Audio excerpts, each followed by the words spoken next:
Hello दोस्तों।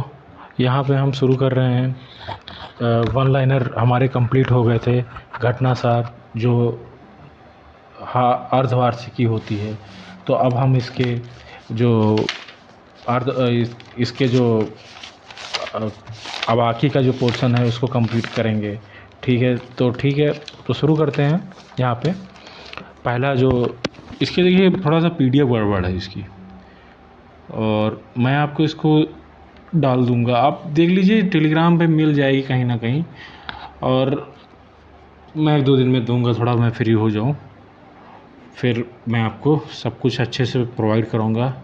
क्लासें भी मेरी नियमित हो जाएंगी, और अभी कल थोड़ा सा मैनेज करना पड़ेगा, लेकिन मैं टाइमली आपको क्लासेस प्रोवाइड करवा दूंगा। चलिए फिर शुरू करते हैं। यहाँ पे राष्ट्रीय घटनाक्रम के जो अर्धवार्षिकी है, तो घटनासार की, तो पहला है यहाँ पे चंद्रयान 3 पृथ्वी की कक्षा से बाहर निकल चांद की 100 किलोमीटर की कक्षा के निकट पहुँचा। ठीक है, तो जो भारत का चंद्रयान 3 है, ये पृथ्वी की जो है 5 अलग अलग कक्षाओं में चक्कर लगाने के बाद जो है 1 अगस्त को कक्षा से बाहर निकला, और 5 अगस्त को 22 दिन की यात्रा के बाद सफलतापूर्वक चांद की कक्षा में प्रवेश किया, है ना। और 14 अगस्त को यह जो है 23 अगस्त को जो कि 23 अगस्त को चंद्रमा पर उतरा। ठीक है, चंद्रयान 3, है ना। इसमें रोवर, जो आप जान ही रहे हैं, रोवर जो है प्रज्ञान है 26 किलोग्राम का, है ना। रोवर प्रज्ञान है, और लैंडर जो है विक्रम है। और ये किससे गया है, तो इसे LVM-3 MK4 के द्वारा ये भेजा गया। देखो इसमें सबसे ज़रूरी चीज़ है, चांद की सतह पर कब उतरा, तो ये 23 अगस्त 2023 को उतरा। भेजा कब गया यहाँ से, 5 अगस्त 2023 को भेजा गया, जो कि 18 दिन बाद उतर गया वहाँ पे। किससे भेजा गया, कौन सी रॉकेट थी, तो LVM-3 MK4। ठीक है, LVM-3 MK4 रॉकेट से भेजा गया। और इसके बाद ये जो है LVM-3 जो रॉकेट का संचालन 3 चरणों में होता है, ठोस, तरल और क्रायोजेनिक ईंधन। ठीक है, जो क्रायोजेनिक ईंधन होता है वो तरल हाइड्रोजन और तरल ऑक्सीजन से मिलकर बनता है। ठीक है, तो ये हो गया बात। देखो क्रायोजेनिक तो काफ़ी ज़्यादा वो साइंस टेक में चले जाओगे आप, तो वहाँ पे आपको मिलेगा। लेकिन देखिए सबसे मेनली किससे गया, तो LVM-3 MK4 किससे गया। ठीक है, कब गया, तो 5 अगस्त को भेजा गया, 23 अगस्त को पहुंच गया 18 दिन में। रोवर का नाम प्रज्ञान, लैंडर विक्रम। ठीक है, 14 जुलाई को प्रक्षेपित किया गया। चांद की कक्षा में 5 तारीख को पहुंचा, और 23, ठीक है, 14 जुलाई को भेजा गया था। Sorry, I am wrong, but I am sorry. ठीक है, ये propulsion मॉड्यूल है, लैंड वही यार, रोवर लैंडर। ठीक है, इससे पहले रूसी चंद्रयान लूना 25 भेजा गया, जो असफल रहा। ठीक है, 1 दिन पहले ही इसके वो क्रैश कर गया, वो सॉफ्ट लैंडिंग नहीं हो पाई चंद्रमा पे। ठीक है, और इससे पहले देख सकते हैं, जैसे जो चंद्रयान फर्स्ट भेजा गया था, तो वो PSLV 11 से भेजा गया था। चंद्रयान सेकंड जो भेजा गया था, वो चंद्रयान सेकंड 2019 में भेजा गया था। चंद्रयान फर्स्ट जो है तुम्हारा भेजा गया था ये काफ़ी 2008 में। ठीक है, और चंद्रयान जो ये भेजा गया, तो ये GSLV Mark 3 द्वारा भेजा गया था, MK3 द्वारा। ठीक है, जो चंद्रयान 2 और जो रॉकेट से भेजा गया था GSLV थी। और इसमें भी जो है जो ये भेजा गया है, तो ये LVM लॉन्च व्हीकल मॉड्यूल 3 और MK4 के द्वारा भेजा गया है। ठीक, और GSLV MK3 द्वारा वो भेजा गया था चंद्रयान 2, और GSLV MK2 द्वारा चंद्रयान 2, और चंद्रयान 1 PSLV द्वारा पोलर सैटेलाइट लॉन्च व्हीकल। ठीक है, 11 द्वारा भेजा गया था उसको, और PSLV 25 के द्वारा मंगलयान भेजा गया था, मंगल मिशन, जो कि 2000 शायद 12-13 यार उधर ही भेजा गया था, 13 में। और इसके बाद हम जो है बाघ गणना रिपोर्ट पे आते हैं। लूना 25 जो कि भेजा गया रसिया के द्वारा, वो असफल रहा, ठीक है। और फिर 14 दिन का मिशन है ये, जिसमें जो है वो मिट्टी कलेक्ट करेगा और वापस जो है ये आएगा, तो इसकी जांच की जाएगी कि वहाँ पे क्या मतलब कभी क्या है वहाँ पे वायुमंडल की क्या कंडीशन है, ठीक है। चलिए फिर देखते हैं बाघ गणना रिपोर्ट देखते हैं। तो 29 जुलाई को, जैसा कि आप लोग जानते हैं, राष्ट्रीय बाघ दिवस मनाया जाता है। तो उस दिन जो है अश्विनी कुमार चौबे जो है पूरा केंद्रीय पर्यावरण राज्य मंत्री, और पर्यावरण मंत्री जो है वो आप लोग जान रहे हैं, वो भूपेंद्र यादव वो हैं, लेकिन ये राज्य मंत्री हैं अश्विनी कुमार चौबे, राज्य मंत्री, कैबिनेट मंत्री, उन तो आप जानते हो स्वतंत्र प्रभार, ठीक है। तो ये राज्य मंत्री हैं। जिम कॉर्बेट रिजर्व में राष्ट्रीय बाघ संस्थान प्राधिकरण की गणना 2022 रिपोर्ट जारी की। इसे हर साल 4 साल में होने वाले देशव्यापी बाघ गणना का भारतीय वन्य जीव संस्थान के विश्लेषण पर तैयार किया गया है, ठीक है। तो ये रिपोर्ट जारी की है राष्ट्रीय बाघ संस्थान प्राधिकरण ने। अप्रैल 2023 को प्रधानमंत्री मोदी प्रोजेक्ट टाइगर के 50 वर्ष पूर्ण होने पर एक अंतरिम बाघ गणना रिपोर्ट जारी की थी। और नवीन रिपोर्ट के अनुसार देश में साल 2018 में करीब 3267 थे, जो कि आबादी का 6.1% थे। पृथ्वी पर जंगलों में रहने वाले बाघों की 75% आबादी भारत में है, ठीक है। 75% आबादी भारत में। देश में बाघों की संख्या पिछले 16 सालों में 260% से बढ़कर करीब 3682 पहुँच गई भाई, है ना, जो कि 2006 में सिर्फ 1411 थी। तो वो कितना थी कितना नहीं थी, 2019 में कितना थी आप उसको याद रखिए, और जो 2019 में जारी की गई थी उसमें आपको कितनी थी, 3267 थी, अभी बढ़ के 3682 हो गई। बस इससे ज़्यादा मत याद रखिए, आप दिमाग की भी लिमिट है, वो कितना याद कर सकते हो उतना याद रखिए। सब कुछ याद करेंगे तो पता चला जो इम्पोर्टेंट वही भूल जाएंगे एग्ज़ाम में, जो पूछा जाएगा तो जो पूछा जाएगा वो यही पूछा जाएगा। और सबसे ज़्यादा किस राज्य में, तो मध्य प्रदेश में 785 हैं, ठीक है। और 785 मध्य प्रदेश में है, और दूसरे नंबर पे जो कि उत्तराखंड है, तो उसमें 560 है, और यूपी में देख लीजिए भाई 205 है, ठीक है। और तो यूपी में 205 है, सबसे ज़्यादा मध्य प्रदेश में, यूपी में 205 है, दूसरे नंबर पे तुम्हारा उत्तराखंड है। और रिपोर्ट के अनुसार जो है शिवालिक गंगा क्षेत्र में ज़्यादातर पाए जाते हैं। शिवालिक गंगा क्षेत्र कौन सा है भाई, शिवालिक श्रेणी गंगा क्षेत्र, यही इसी रेंज में, यही तुम्हारा उत्तराखंड का क्षेत्र या उत्तर प्रदेश का क्षेत्र, जिसमें करीब 819 बाघ रहते हैं। तो शिवालिक गंगा क्षेत्र उत्तराखंड और उत्तर प्रदेश के बीच में, और बिहार कह सकते हो, बिहार में इतना ज़्यादा नहीं पाए जाते हैं। उत्तराखंड में 560 आप देख ही रहे हैं। तो 53वां टाइगर है ना, 785 मध्य प्रदेश हो गया, 260 एक टाइगर का देखा जाए तो नेशनल पार्क में, टाइगर रीजन में सबसे ज़्यादा हैं जिम कॉर्बेट में 260, है ना, फिर बांदीपुर में है, फिर नागरहोल में 141, फिर बांधवगढ़ में। तो देखिए सबसे ज़्यादा आप याद रखिए जिम कॉर्बेट में, ठीक। उत्तर प्रदेश में याद रखिए कि उत्तर प्रदेश में हो गया, ठीक। रिपोर्ट के अनुसार देश के 18 टाइगर रिजर्व ऐसे हैं जिनमें बाघों की संख्या 10 से, उसमें 18 टाइगर रिजर्व हैं जिसमें बाघ की संख्या कम है, 10 से भी कम है। तो टाइगर रिजर्व किस काम के, शिवालिक पर्वत व गंगा के मैदान में बाघों की पिछले 275% की वृद्धि हो गई भाई, ऑब्वियस वृद्धि हुई, तभी तो सबसे ज़्यादा पाए जा रहे हैं। मध्य प्रदेश में सबसे ज़्यादा है, राजस्थान ने भी काफ़ी ज़्यादा बाघ बढ़ाए हैं, है ना। ये 28% करीब 28.5% की दर से बाघ बढ़े हैं, ठीक है, मध्य प्रदेश और राजस्थान में। ये थोड़ा सा यार इसको रोटेट करना पड़ेगा।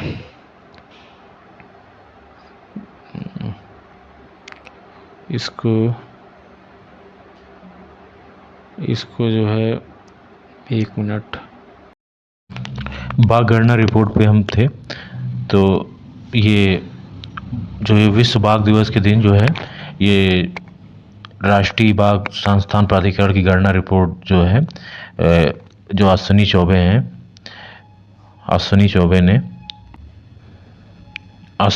चौबे जो केंद्रीय राज्य मंत्री हैं पर्यावरण, तो उन्होंने ये जारी किया रिपोर्ट। कौन सी रिपोर्ट है? राष्ट्रीय बाघ संस्थान प्राधिकरण की गणना रिपोर्ट 2022 जारी की, जो हर 4 साल में जारी की जाती है। और इसमें जो है जो बाघों की संख्या निकल के आई 3682 निकल के आई है, जो कि पहले 2018 में जो जारी हुई थी वो प्रधानमंत्री मोदी द्वारा जारी की गई थी। और उसमें एक 2967 बाघों की संख्या थी। उसमें भी मध्य प्रदेश टॉप पे था, और इसमें भी मध्य प्रदेश ही टॉप पे है। मध्य प्रदेश में उस समय 785 बाघ थे, और इस बार उस समय जो है 526 बाघ थे मध्य प्रदेश में, और इस बार 785 बाघ जो है मध्य प्रदेश में सबसे ज़्यादा। और उस समय दूसरे नंबर पे 2 बाघों से जो पीछे रह गया था कर्नाटक, वो इस समय 563 बाघों के साथ भी सेकंड नंबर पे है। तो पहले नंबर पे मध्य प्रदेश। देखो इसमें जो पूछा जाएगा, तो पहला चीज़ है कि कितने बाघ कुल हैं भारत में, तो 3682 बाघ कुल हैं, जिसमें सबसे ज़्यादा किस राज्य में है, तो मध्य प्रदेश में है। कितने हैं? 785 हैं। और दूसरे नंबर पे कर्नाटक है जिसमें 563 है, और तीसरे नंबर पे उत्तराखंड है जिसमें 560 है। और उत्तर प्रदेश में कुल बाघों की संख्या जो कि 205 है, 205 थे। 109 जो है 2000 जो सबसे पहले आला जारी किया गया था उसमें थे, तो 205 है। और सबसे ज़्यादा अगर बाघों की संख्या अगर किस टाइगर रिजर्व में पाई जा रही है, तो उत्तराखंड का जो जिम कॉर्बेट रिजर्व है, तो वहाँ पे जो है सबसे अधिक बाघ हैं, जिसमें 260 बाघ अकेले उसी में पाए जाते हैं, जिम कॉर्बेट टाइगर रिजर्व में। कॉर्बेट नेशनल पार्क भी है वो, टाइगर रिजर्व भी, तो वहाँ पे सबसे ज़्यादा बाघ पाए जाते हैं। तो और कुल भारत में टाइगर रिजर्व कितने हैं, तो वो 53 हैं, और जिसमें सबसे ज़्यादा पाए जाते हैं वो कॉर्बेट टाइगर रिजर्व में सबसे ज़्यादा, ठीक है। इसके बाद बांदीपुर है। अब लगातार तुम सबका नहीं याद कर सकते हो, तो इस जो सबसे ज़्यादा है वही उसी का याद रखो। सबसे टॉप 3 स्टेट और उत्तर प्रदेश का याद रखो। सबसे टॉप 3 स्टेट हैं तुम्हारे मध्य प्रदेश, कर्नाटक और तुम्हारा उत्तराखंड। सबसे ज़्यादा जो बाघ किस उसमें पाए जाते हैं, टाइगर रिजर्व में, तो कॉर्बेट टाइगर रिजर्व हो गया। और किस क्षेत्र में पाए जाते हैं, तो शिवालिक गंगा क्षेत्र में सबसे ज़्यादा पाए जाते हैं, जहाँ बाघों की संख्या 819 है, ठीक है। तो ये हो गया मध्य।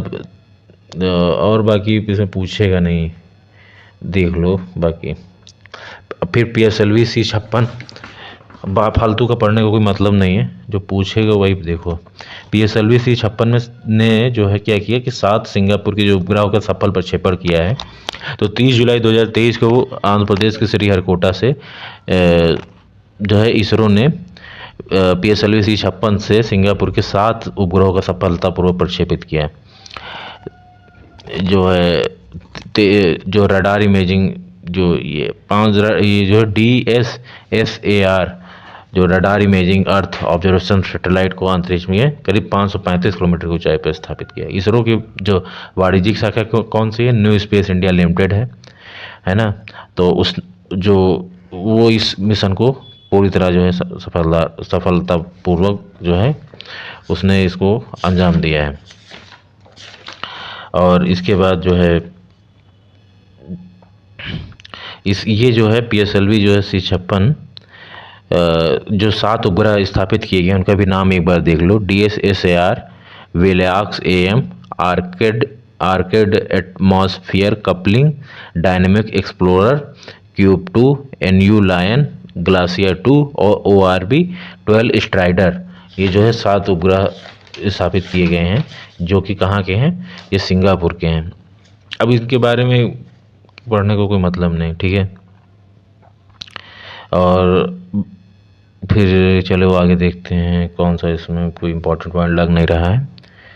फिर नए संसद भवन के उद्घाटन पे आते हैं। नया संसद भवन का उद्घाटन 28 मई 2023 को किया गया। 28 मई क्यों डेट चुनी गई? इसी दिन क्योंकि वीर सावरकर का जन्म हुआ था, तो इसीलिए ये डेट ज़्यादातर चुनी गई कह सकते हैं।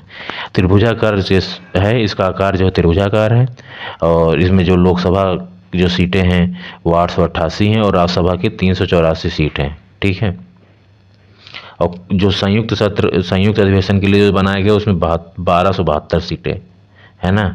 और इसमें सेंगोल को स्थापित किया गया, जो स्पीकर की कुर्सी है उसके पीछे। और सेंगोल क्या है? ये चोल साम्राज्य से जो है जुड़ा हुआ है और ये न्याय का प्रतीक है। ठीक है, और कहा जाता है कि ये जब भारत की स्वतंत्रता के समय लॉर्ड माउंटबेटन ने नेहरू को जो है ये सेंगोल जो है आधी रात को सौंपा था 15 अगस्त 1947 को। ठीक है, और इसमें जो है कह सकते हैं कि किसने मतलब आर्किटेक्ट कौन थे इसके? तो विमल पटेल थे इसके आर्किटेक्ट। ठीक है, और ये करीब 65,000 वर्ग मीटर में फैला हुआ है। ठीक है, और टाटा प्रोजेक्ट लिमिटेड द्वारा ये बनाया गया है। ठीक है, का आर्किटेक्ट कंपनी जो है HCG, जो विमल पटेल के आर्किटेक्ट कंपनी है HCG design and management private limited, और टाटा प्रोजेक्ट ने बनाया है। और इसके जो 3 मुख्य द्वार हैं उनके नाम है, एक ज्ञान द्वार है, एक कर्म द्वार है, एक शक्ति द्वार है। ज्ञान, कर्म और शक्ति द्वार। इसके लोकसभा कक्ष की जो थीम जो राष्ट्रीय पक्षी मोर पर है, तो राज्यसभा के लिए कमल पर ये इसकी थीम आधारित है। और प्रांगण में एक वृक्ष जो है वो बरगद स्थापित है। इसमें जो है इसके शीर्ष पर जो है भवन के ऊपर शीर्ष पर जो है अशोक स्तंभ स्थापित किया गया है 4। ठीक है, अशोक स्तंभ 4 सिंह स्थापित किए गए। ठीक, चलो फिर ये हो गया। नेविगेशन उपग्रह NVS-01 का सफल प्रक्षेपण। तो स्वदेशी नेविगेशन प्रणाली को मजबूत बनाने की दिशा में एक बड़ा कदम इसरो ने मई 2023 को उठाया, जब 2nd generation navigation satellite NVS का प्रक्षेपण श्रीहरिकोटा मतलब वहीं से किया गया, श्रीहरिकोटा सतीश धवन अंतरिक्ष केंद्र से GSLV Mk2 F12 के द्वारा किया गया इसका सफल प्रक्षेपण। ठीक है, यह 51 मीटर ऊंचे GSLV ने करीब इसका वजन जो है 2232 किलोग्राम है। NVS-01 को लेकर सतीश धवन, ठीक है, ये भू समस्थानिक जियो सिंक्रोनस ट्रांसफर ऑर्बिट में स्थापित कर दिया गया है इसको। और जो भारत की जो स्वदेशी नेविगेशन प्रणाली 20 मीटर तक की सटीक पोजीशन बता सकती है। इस नाविक प्रणाली जो नाविक है प्रणाली मजबूत करने के लिए आप दूसरे चरण में 2nd जनरेशन सैटेलाइट को प्रक्षेपण इसरो की योजना है। ठीक है, NVS-01 पहला उपग्रह है, इस श्रृंखला का पहला उपग्रह है। ठीक है,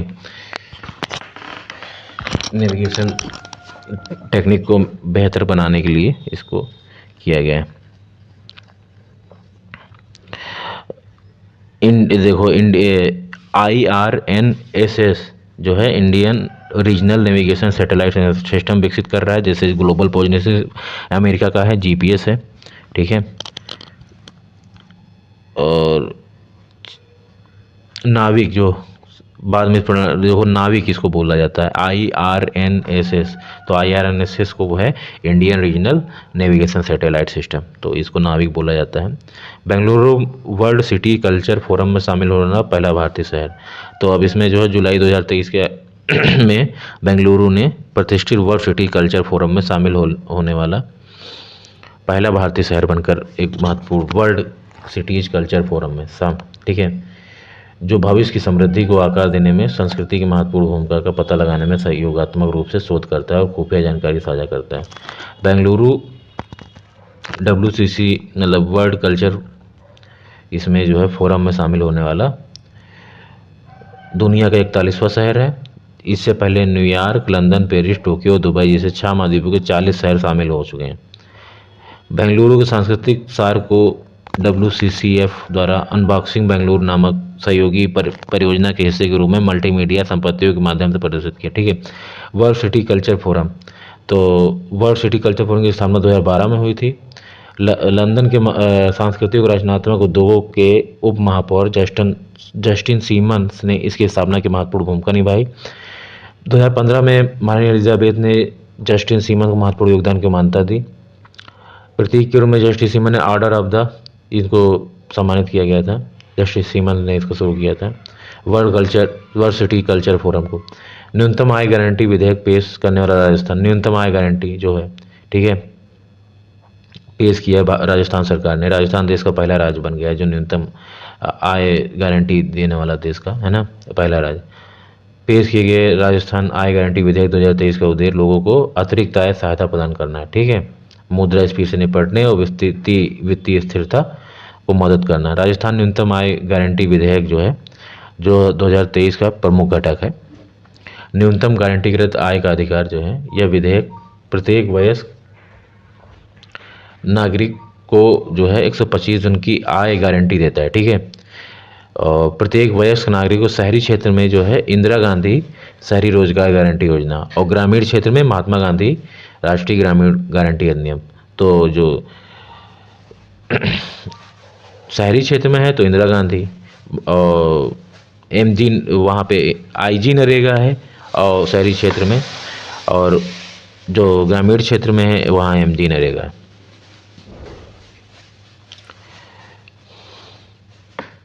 इसमें जो 25 दिन का और जो है रोजगार सुनिश्चित किया, जहाँ 100 दिन का होता है वहाँ पे ग्रामीण क्षेत्रों के लिए 100 दिनों के में अतिरिक्त ग्रामीण क्षेत्रों में 125 दिन का जो है रोज वो ऐड कर दिया गया MG नरेगा में।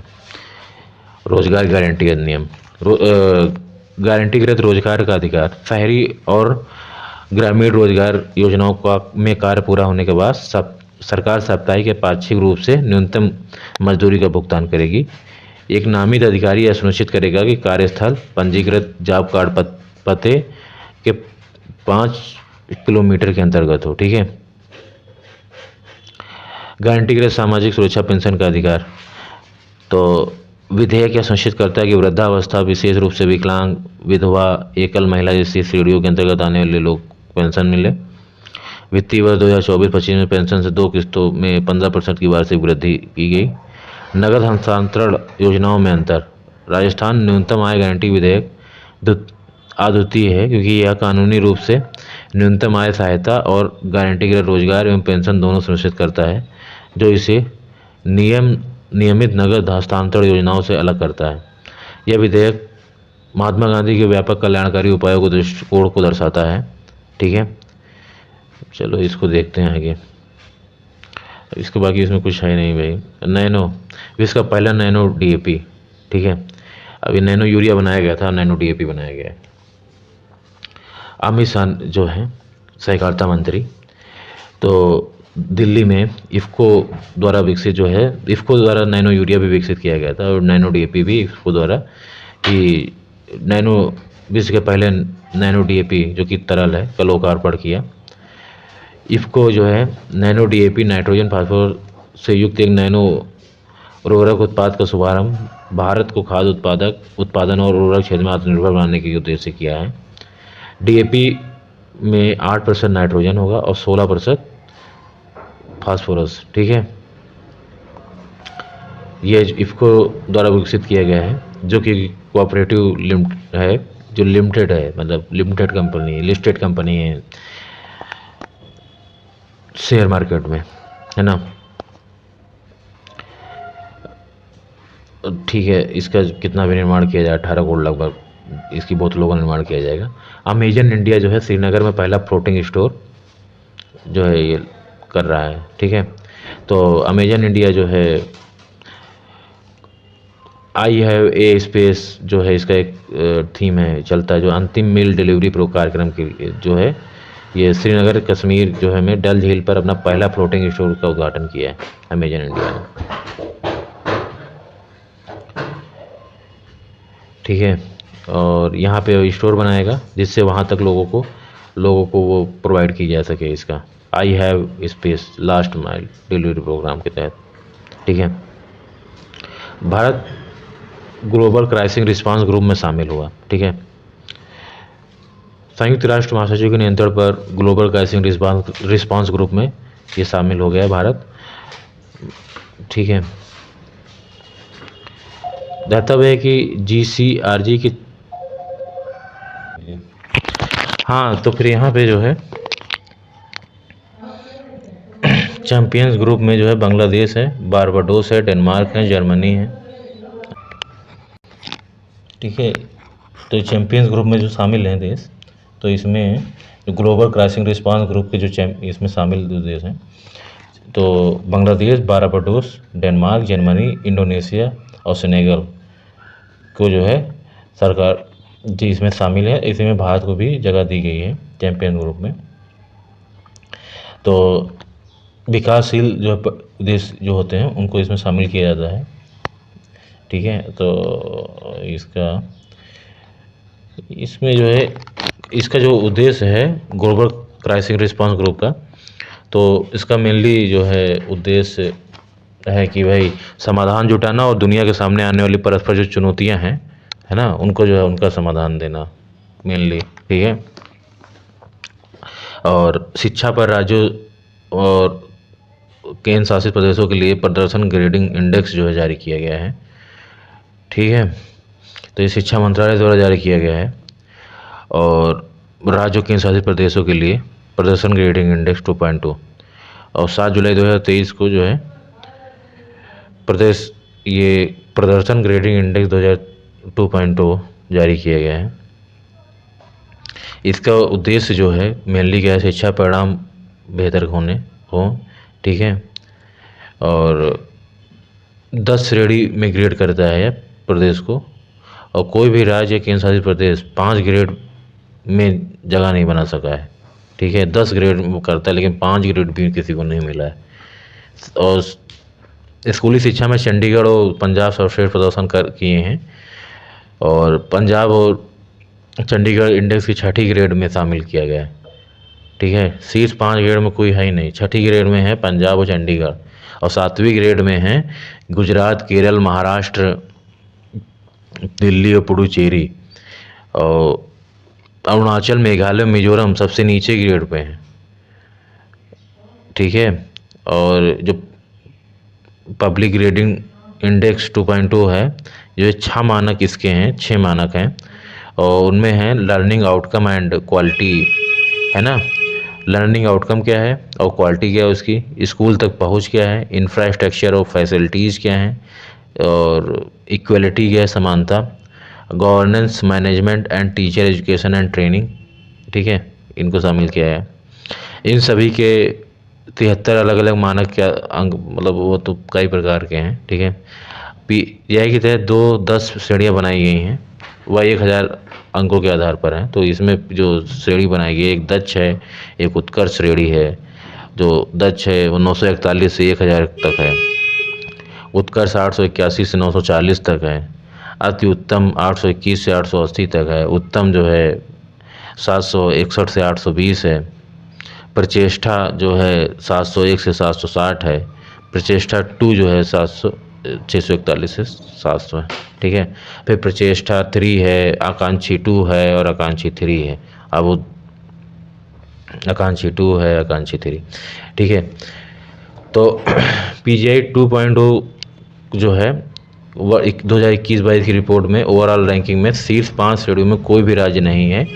2021-22 की है ये रेटिंग, और जबकि इसमें कोई भी 5 में नहीं है, जबकि 6ठी श्रेणी यानी प्रचेष्टा 2 में पंजाब और चंडीगढ़ को शामिल किया गया है। ठीक है, दक्ष, उत्कर्ष, अति उत्तम, उत्तम में कोई, और प्रचेष्टा में कोई है ही नहीं। फिर प्रचेष्टा 2 में है ये तुम्हारे पंजाब और चंडीगढ़।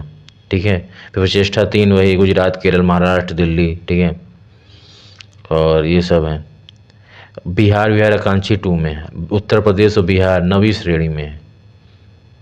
बिहार, झारखंड, उत्तर प्रदेश, उत्तराखंड, असम, लद्दाख, ये आप सब देख रहे हैं, ये सब आकांक्षी 2 में है, जो जिनका है पॉइंट है 461 से 520 के बीच में। ये 12 राज्य हैं इसमें। और 10वीं श्रेणी में 3 सबसे अरुणाचल, मेघालय, मिजोरम, ये आकांक्षी 3 एकदम खराब पोजीशन पे।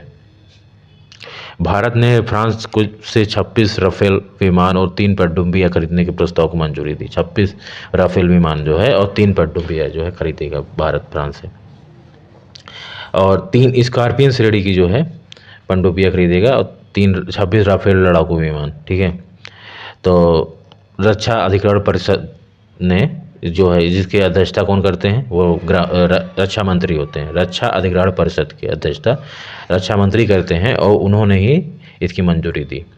ठीक है, पहले 36 खरीदे जा चुके हैं राफेल विमान, 26 और खरीदे हैं। तो कौन डिफेंस एक्वायर्ड जो है कमेटी या मंजूरी प्रधानमंत्री मोदी की फ्रांस की यात्रा के दौरान दी थी, और डीएसी रक्षा खरीद पर निर्णय लेने वाली रक्षा मंत्रालय की सर्वोच्च इकाई है। जितनी भी रक्षा खरीद होती है उसमें रक्षा अधिग्रहण परिषद जो है एक सर्वोच्च इकाई है। अंतर सरकारी समझौते के आधार पर फ्रांसीसी सरकार से भारतीय नौसेना के लिए सहायक उपकरण ये सब हैं। 26 राफेल समुद्री विमान खरीदो स्वीकृति दी गई। भारतीय नौसेना स्वदेश निर्मित विमान वाहक पोत आईएनएस विक्रमादित्य, आईएनएस विक्रांत पर तैनात करने के लिए पुराने मिग 29 के स्थान पर एक उपयुक्त लड़ाकू विमान की तलाश कर रहे थे। ठीक है, फिर देखते हैं जो श्रीलंका के राष्ट्रपति रानिल विक्रमसिंघे, उनकी भारत की यात्रा हुई है। तो भारत और श्रीलंका की जो है राजनयिक संबंधों की 75वीं वर्षगांठ है ना, प्रधानमंत्री मोदी के निमंत्रण पर रानिल विक्रमसिंघे भारत आए थे। यह जो है इनकी पहली भारत यात्रा थी। ठीक है, 5 महत्वपूर्ण समझौतों पर हस्ताक्षर किए गए हैं। जो है दोनों देशों के बीच जो पर्यटन क्षेत्र में सहयोग पर प्रमुख रूप से चर्चा हुई। पर्यटन क्षेत्र के जो सहयोग पर प्रमुख रूप से पर्यटन सहयोग, जिसमें 5 समझौते हैं, जिसमें सबसे मुख्य जो है पर्यटन पर जो और इसके साथ ही नवीकरणीय ऊर्जा पर समझौता, श्रीलंका के त्रिकोमाली का आर्थिक विकास परियोजना से सहयोग में जुड़ा समझौता है ना, यूपीआई के जरिए लेन देन के लिए NIPL और श्रीलंका पे के बीच जो है नेटवर्क टू नेटवर्क समझौता हुआ। NIPL जो है इंटरनेशनल पेमेंट लिमिटेड और श्रीलंका पे के बीच हुआ। भारत और श्रीलंका इस दौरान प्रमोटिंग कनेक्टिविटी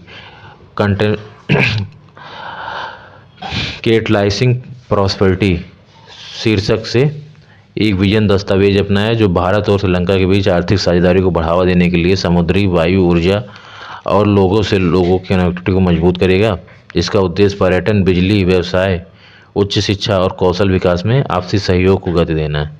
यह विजन डॉक्यूमेंट 5 स्तंभों पर आधारित है। तो समुद्री कनेक्टिविटी, क्षेत्रीय लॉजिस्टिक और शिपिंग को मजबूत करने के उद्देश्य से कोलंबो, त्रिकोमाली और कांकेसथुराई में बंदरगाहों और लॉजिस्टिक के विकास में सहयोग की रूपरेखा तैयार करते हैं। ठीक है, फिर इससे भारत में नागपट्टिनम, श्रीलंका के कांकेसथुराई के बीच यात्री नौका सेवा शुरू करने के अलावा रामेश्वरम और तलाई मन्नार के बीच नौका सेवा को जल्द से जल्द, ठीक है, ये भी शुरू की जाएगी।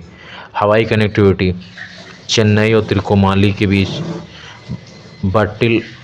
बटिक्लोवा, श्रीलंका, ठीक है, के बीच जो है हवाई कनेक्टिविटी बनाई जाएगी। ऊर्जा और बिजली कनेक्टिविटी, श्रीलंका के लिए 2030 तक नवीकरणीय ऊर्जा से 70% बिजली प्राप्त करने के लिए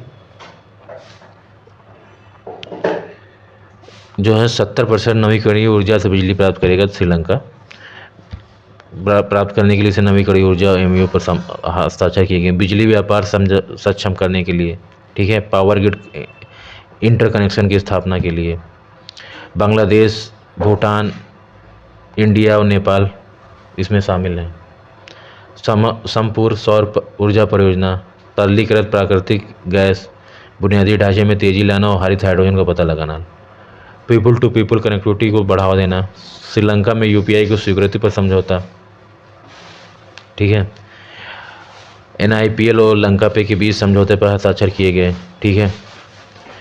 श्रीलंका से पहले भारत की UPI सेवा जो है कहाँ कहाँ शुरू की गई, तो सिंगापुर में शुरू की गई। इससे पहले UAE मतलब संयुक्त अरब अमीरात, नेपाल, भूटान और फ्रांस ने UPI को सेवा को अपनाया। ठीक है,